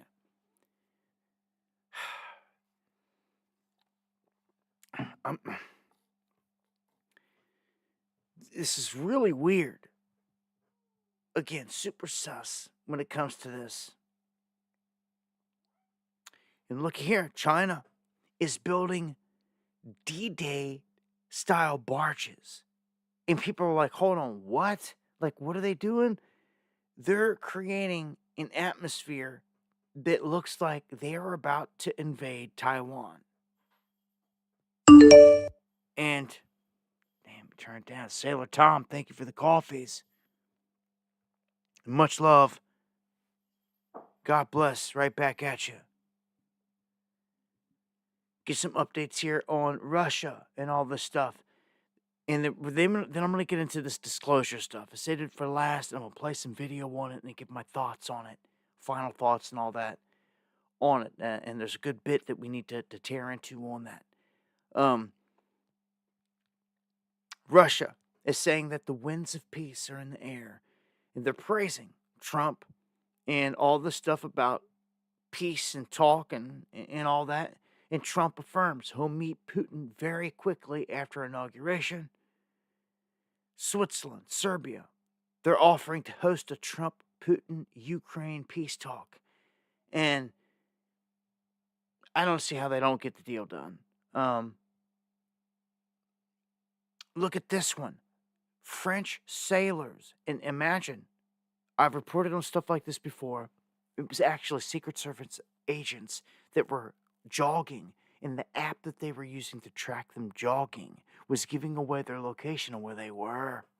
You see, there's people watching this. Well, apparently, French sailors were using a fitness app called Strava, and they were using it on the submarines, nuclear submarines that were like patrolling and going into secret places and all this. Well, not no more. Someone was able to track the Strava data through the app and see and track where this vessel was everywhere. Exposed. Gave them away. Everywhere they were, everywhere they went, everything. Dude, that is the problem with anything and everything digital. It's something this simple. You can do this. And it did. It completely gave them away. So, I mean, you'd think that they'd be on top of some of this stuff, but apparently not. And we have the World Economic Forum unveiling a plan to use their carbon controls as a Trojan horse for their global DEI. So it's just them rebuffing the fact that this is what they want. They want a carbon credit system. They don't care if you like it or not. They're going to continue to push it. And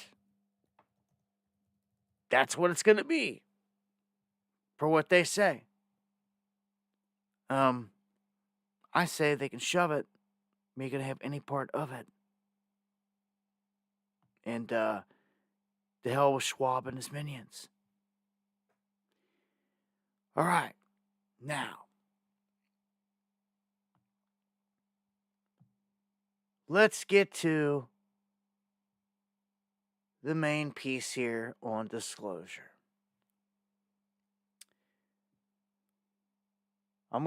This is an hour and 23-minute episode. It's episode 1. It came out today. Okay? Episode 1 of what? Well, they're about to disclose some big stuff, some huge stuff, and I'm just going to let him speak it. All right? Like, we've been hearing this, but look, the window's closing, and like, it's about to happen. Okay? And he's going to explain it, but then I'm going to hit it with some discernment. I'm going to play like 10 minutes of it here, and it's really important to me. He really does lay a lot of things out about what's about to happen, and you need to know the aspect of this. And I also just want you to hear how he's laying it out, and then we're going to throw some discernment on it, and I'm going to give my thoughts and ask some key questions. And we'll go from there. So, here we go. Hello, everyone. This is Dr. Stephen Greer, and this is the first episode of our podcast, the Dr. Stephen Greer podcast. And the reason we're starting this podcast now, rather emergently here today, is because we have a group of people who are in the process in the next 72 hours or so who will be coming forward with a great deal of information and evidence related to the UFO and NHI or extraterrestrial issue. And I think the public is going to need to have a source of perspective and context and analysis to go to. And so I feel that this is the time for me to start a podcast like this. We're going to be eager to let everyone, put the word out that we're doing this, because I think without the context and interpretation, understanding, there'll be too many opportunities for the disclosure of this information to be manipulated, go sideways, and create all kinds of confusion. So I think when we do these, we're going to try to do them every week if possible. I'll be traveling a great deal with what's happening, but we have a portable setup here, and we'll just kind of do it on the road when I'm traveling. So we're going to keep all of you up to date, at least on a weekly basis, and maybe more than that if there are further breaking events. And one thing I'd like to ask everyone to do is to share the link to this podcast with everyone else and put it up on sites so it gets the widest information out.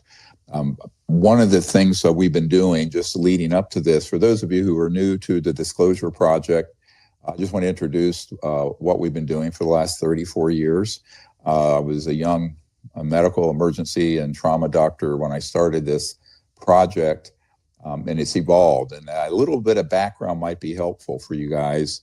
When I first started it, the intent was to initiate a program where humans would make contact with these civilizations that are non-human who are visiting here in a context of peace, and to advance the relationships between humans and these other life forms of what's now called NHI or non-human intelligence.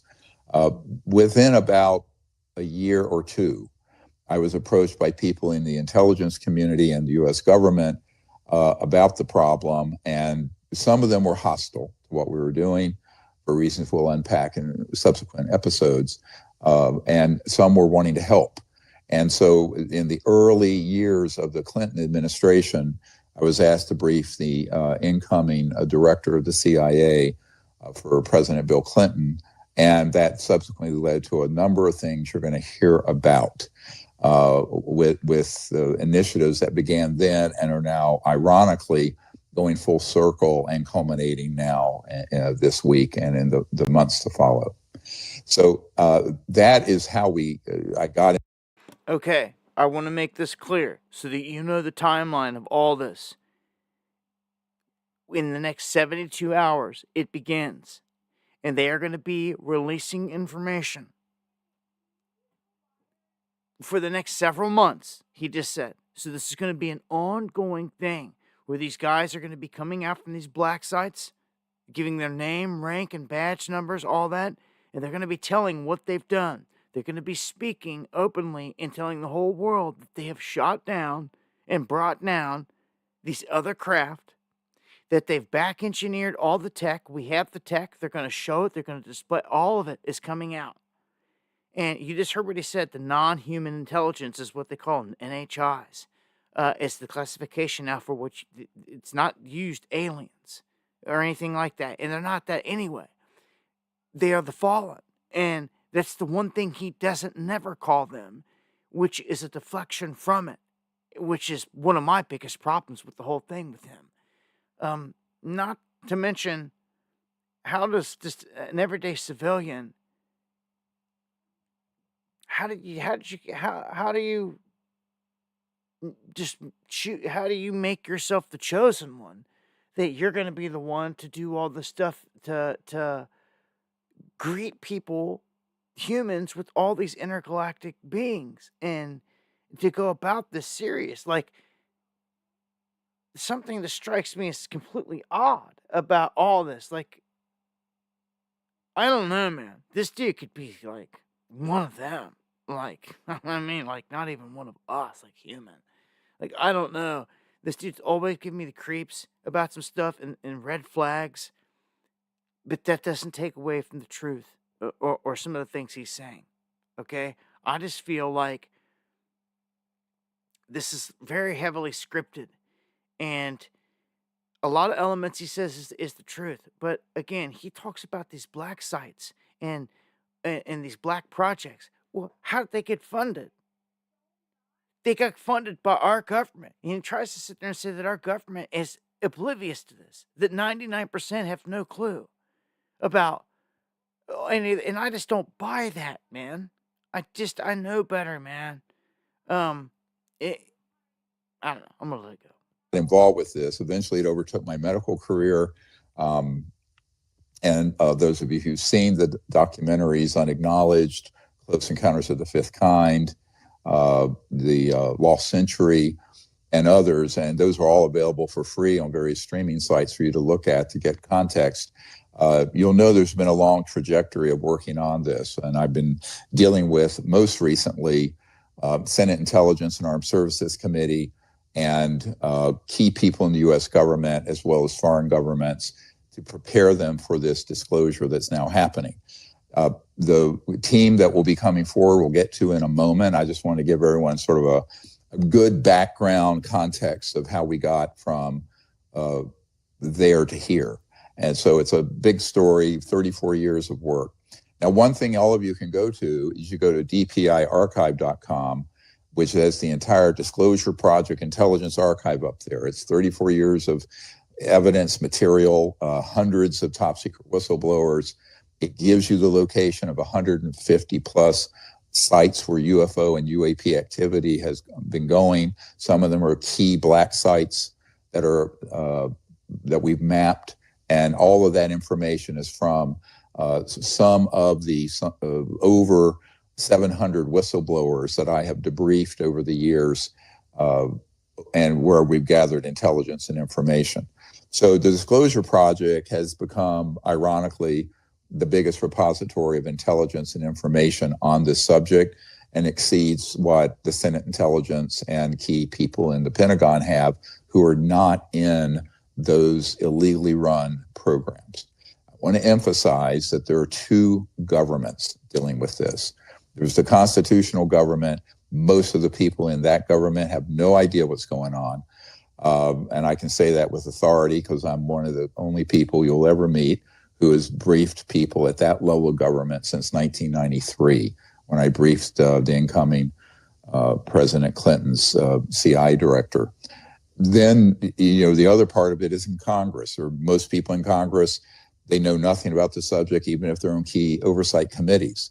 So this has been something that was a shock to me. It's going to be a shock to you. It's going to be a shock to the world and the American public to find out that the constitutional government in the United States since the late 1950s have been basically pushed aside and relegated to irrelevance, frankly, on this issue since the late Eisenhower years.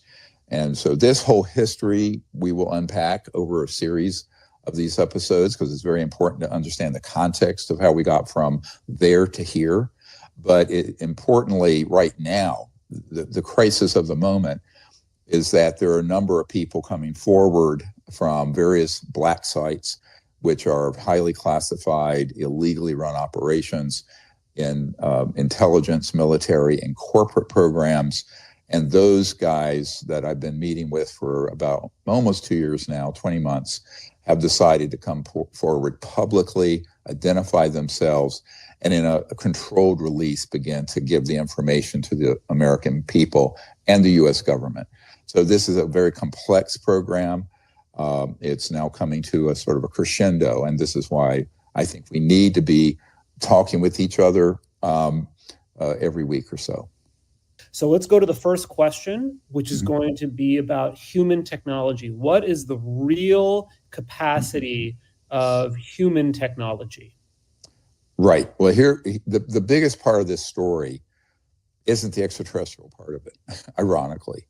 That's secondary. And in fact, people who have been in these covert programs that are very disinformation oriented have wanted the public to believe we're not alone, but that there's a threat from outer space. And most of you who are familiar with my work know what Werner von Braun, through his spokesperson for the last 5 years of his life, Carol Rosin, said when he was dying, and in 1974 said, the whole purpose of these covert programs, one of the big overarching purposes, is to be able to hoax a attack or an alien threat and present the extraterrestrial presence as a threat so that they could consolidate military power, industrial power, and also pivot the population through fear into realizing there's another enemy to fight. Now, when you Do you see? This is all leans to be true. Because if they do this, there's no more needing to wage the wars that they wage the way they do it. They can trick the whole world into believing that there's something else, and that it's basically it creates a false peace.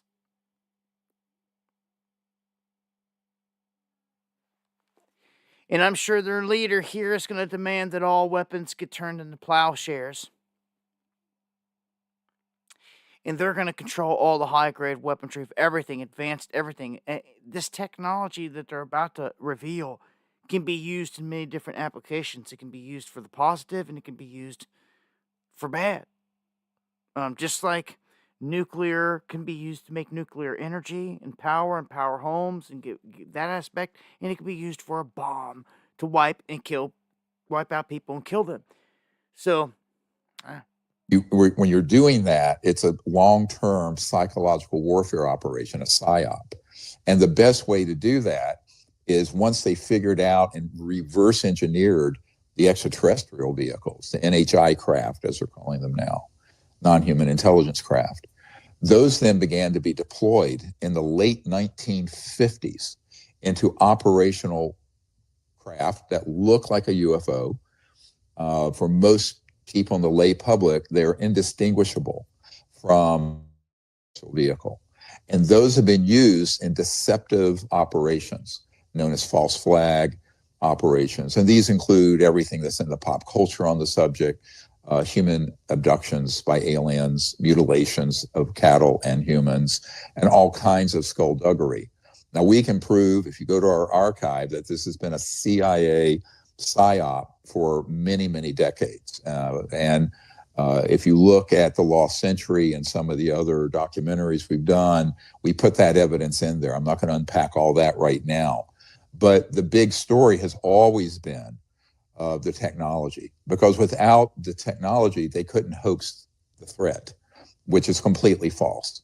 Anybody with any understanding of this, and even members of Congress are saying this now, like Congressman Burchett and others, that if they were hostile, we would have been totally obliterated by now because of what we've been doing. And as soon as we detonated the first atomic weapons. So the real issue becomes, if they were hostile, what are we still doing? And why are we still here targeting them and knocking them out of the sky? And we'll get into this in a moment. It's because they're not hostile. They're here to help us and understand us, but they're waiting for us, humans, to grow up to a level of evolution where we can live peacefully on the planet, become a planet using advanced technology, i.e. not fossil fuels or solar or what have you, but very advanced technologies in physics, and then join them out in space eventually in an interplanetary society over the long haul, over hundreds and thousands of years. That's their objective. Now, the objective of covert programs has been to attack these objects, seize them, study how they work, what's called reverse engineering, where you take something and you take it apart, you study it and study it and study it, figure out how it works, and then rebuild it to the best of your ability. Those reverse engineering programs started in the 1940s, and they hit really major pay dirt, let's say, results in October of 1954 when they mastered gravity control. We have that information from the top scientists at the Naval Research Labs, the biggest Department of Defense labs in the world, who saw that document in, quote, the vault some years ago in the 1990s and informed us about that. So I think most of the problems we're going to run into with disclosure is that neither the president nor the Congress nor the general public and media understand what the technologies are that have been figured out already that can be used in deceptive and, malicious ways. So I think this is why we have to have this conversation now, because those systems, not only have they already been used to create the specter of a danger from outer space, and never mind Hollywood and the media and everything ufological being very terrifying to the general public. But I think that with this coming out, there's a big risk that they will start hitting buttons to make more and more false flag operations happen. And the only way they can get away with that is by the populace and our leaders being tricked. And the only way you can prevent people from being tricked is having the knowledge, the facts of what we actually have. So that's what I want to talk about for just a moment. Now imagine this, just put this in your paradigm. The week that the head of the Lockheed Skunk Works, the fabled director of that, Ben Rich, was passing away, he told a member of our team and a friend of mine, James Goodall, a very well-known aerospace historian, that we had figured all this out. And this is now 1995, so this is 30 years ago. And he says, anything you can imagine and anything you've seen on Star Trek, we already have, and it's not at Area 51, it's out there in the desert with the Lockheed Skunk Works. Now, I've been at that facility, and I've been there in the last 15 months. So what he was saying was that we have figured this out, but the folks who have, let's say, an overarching desire to control the population through fear, through endless war, through control of the energy sector, this is key, they don't want the full truth out, they want part of the truth out. And they want the part that redounds to their benefit, that serves their agenda. This is why in 1999, I wrote a paper, which you can see on our website, drstephengreer.com, that states that this is the disclosure that serves secrecy. And the disclosure of this subject that serves the secret agenda, which is what that means, is a disclosure that would present a threat and where they could hoax a threat, and then that causes the world to unite sort of around a dystopic totalitarian military response, like the movie Independence Day. Go look at that. That's right out of CIA scripting, against the ETs. So now how could they do that? They couldn't pull that off if they hadn't figured out how these objects work. I will tell you that from 1995 to now, the man-made craft, they're called ATs, advanced technology, or ARVs, alien reproduction vehicles. They're used interchangeably. The euphemism used actually in the aerospace industry is just AT, an advanced technology, which of course is vague deliberately. And those craft at this point are, to even very trained eyes, virtually indistinguishable from an extraterrestrial vehicle or craft. So though that creates a big problem, because if we do not get those powerful interests under some kind of safe and peaceful control of those technologies, then those can be unleashed to stage, hoax, all kinds of problems on a number of fronts.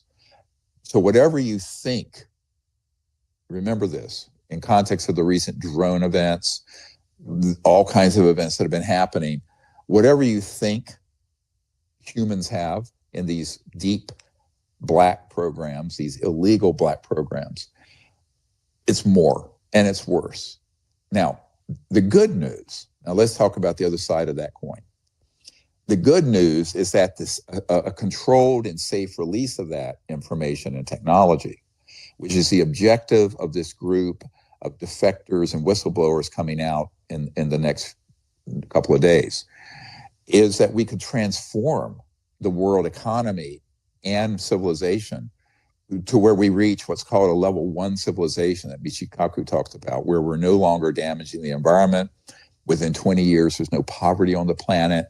There's this big leap forward for all of humanity, not just the United States, but the United States would obviously lead that because we're the largest military and economic power on the planet. And it would also clean the environment. Visualize, if you will, like during COVID, when no one was going anywhere And there were mountains in urban areas in the distance that you couldn't see for decades, and they were crystal clear because nobody was driving and there was no industrial output. But imagine full advanced technological civilization, but you have this wonderful technology that's pulling energy out of the fabric of the space around an object, what's called the quantum vacuum or 0-point energy field.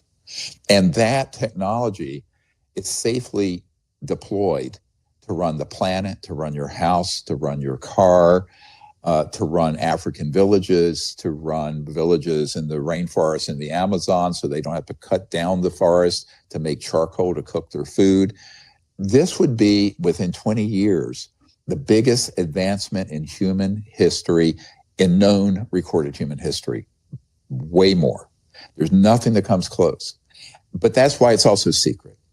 In other words, what I've been told by people in the national security apparatus who've been on the side of keeping this secret, and I've had many meetings like that, is that it's too good. And what that means is it's disruptive. You know, the internet was disruptive. Horse and buggies, you know, were eliminated by cars and engines. Typewriters were replaced by keyboards and computer systems. And I'm going to stop him right there because I'm going to have to step in here at some point. You can go to at Dr. Stephen Greer. You can see it right there on the screen on X if you want to watch this whole thing. I haven't seen the whole thing yet myself. I was watching bits and pieces of it, but this tells me enough here. You just heard what he said a second ago. In the next few days, he said it again. Within the next few days, the next 72 hours, I put this up to the 17th. When I looked down at it, that was my feel. I looked up all the high satanic holidays coming up, and the 17th was one. So I'm like, oh, all right, well, we'll pick that one. And then right after, it's the 20th. And the 20th kicks off, as it would be, Inauguration Day, the beginning of a week-long event connected to the satanic holidays. It's the biggest event of all. And just imagine that.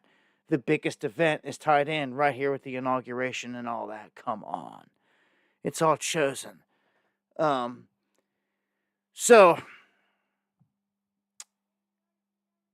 Stephen, I wish I had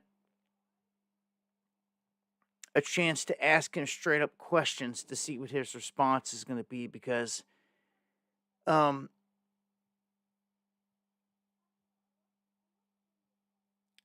know these things have been here the whole time, and he's not saying that. There's something about him I don't trust. I can't put my finger on it squarely. He's dropping a bunch of great information and truths. He sure is. But there's something there that I don't, that's screaming at me now. You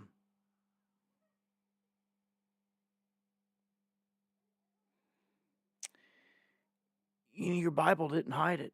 They landed on Mount Hermon. They're here. They've always been here. They were here after the flood. He nor no one else wants to address this. They want to keep saying that it's something from out in space when they've been here the whole time. Now, I agree, the big show is about to go down. He's got valid points there. They're about to do it. They're about to try to do something. Man, I feel that all this knowledge is important. For good or for bad, what's truth and what's deception, that's for everyone out there to decide for themselves. That's why I say use discernment.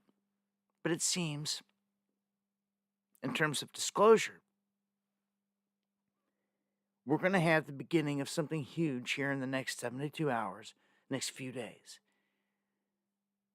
So that's pretty big. The wait is over, so to speak. Just give it these next few days. I think it actually begins with this preface of this video he just put out. It's episode 1. And he's going to be doing this on a weekly, like once a week, and he's going to be doing this for months, meaning that this is going to be, as he said, a slow rollout here. I call it soft disclosure, but it's going to be full blown. As he said, this is dealing with black sites. These are people coming forward that have shot down this stuff. And you heard what he just said about the technology. It's disruptive. It's going to change our way of life, everything. It's going to change the way that you power everything. It's going to take us into where that realm I told you we need to be, into the ether, where you're using Tesla power, pulling it out of the ether. As he said, 0-point energy. We've known that this has been here. This was used before with the ancient civilizations. And see, all that talk's getting skipped. We know that it's been here. We can look back at all the ancient stuff and know that the high technology was here. They were here, but like none of that is mentioned. I don't know. I just have a ton of questions that I'd be dropping on this guy if I had a chance. That I think would do some good if we had answers to them.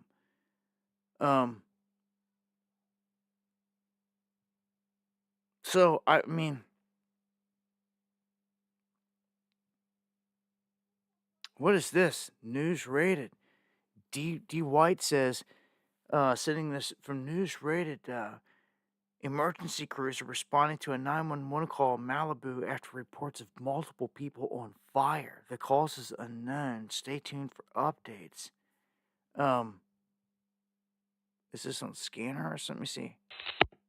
Attention Lost Station, code 3 response needed, Ray 904 914S, 3554 Decker Canyon Road in Malibu. Informant lives at Loke and sees people on fire at the end of Decker Edison Road. Tag is 126, Lost Hills unit in 1 or less. Lost Hills unit. Attention Lost Station, code 3 response needed, Ray 9. Wow, there you go. People, you're just gonna tell them what's going on. The fire's still raging. It just isn't over. Man.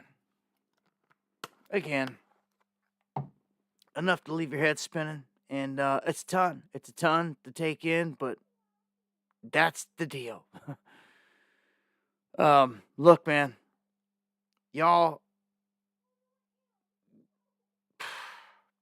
that all the years and all the times I ever said, be ready. Be ready. This is it. It all comes square down to this, all the energy down to this inauguration and everything surrounding it. And so much is going into motion. So much. I look to be back here for another one. Coming up here on Friday, going live Monday, Wednesday, Friday, 9 p.m. Eastern. And I'm sure in the coming days, a lot more is going to unravel. So Friday is the 17th. I got a funny feeling there's going to be some big stuff. Hopefully on the next stream, we can break that all down. So there you have it, guys. From the Fed's warning of copycat events to China infiltrating everything within our freaking civilian networks to disclosure and all this. Yeah, amazing times we live in for sure. All these cards on the table and just days away from inauguration. And guys, stay warm out there. I can feel the coldness now. Much love. Thank you. Where are we? Thank you for the coffees. It's all appreciated to the fullest. All the support. More than you guys know. Yeah, thank you for liking. Make sure to subscribe, hit the notification, and check my channel, man. They don't send out notifications for a lot of stuff. I'm censored in so many ways. Make sure to check my YouTube for fresh videos. And follow me on X as well, because I'm dropping constant news over there. You know, I may not drop a video on something, but I'm talking about it over there. So, yeah. that brings us to the close of another one. And yeah, he comes like a thief in the night. I want to thank all my mods for holding it down. Everyone for joining us here for another one. As I said, I look to be back here on Friday. So, y'all take care, be safe out there, and remember this cold air coming in ain't no joke. Pray without ceasing. You got that right. Pray, pray, pray. Much love. God bless you guys. I'll see you on the flip side.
Much love, Eon. As always, legendary.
love. God bless.